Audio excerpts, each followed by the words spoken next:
Yaani mtu ningeshingana na yeye ni Raila Odinga. Lakini sasa hawa nitawamalizia asubuhi na mapema. Anaongea juu ya Kalonzo kama Kalonzo ni kama yeye. Kalonzo ameshinda Bwana Ruto mara 10.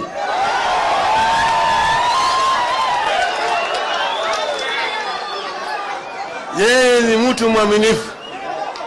Yeye ni mtu mwaminifu. Anataka kutagawanya sisi. Baba na Kalonzo, sijui baba atasimama, sijui nani atasimama.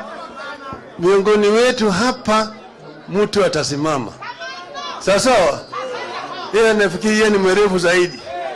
Tutamwonyesha ati yeye hajui. Sawa. Sisi tutasimama kidete na ndugu Kalonzo Musyoka. Mumesikia hiyo maneno ama bado haijafika huko kwenu? Imefika.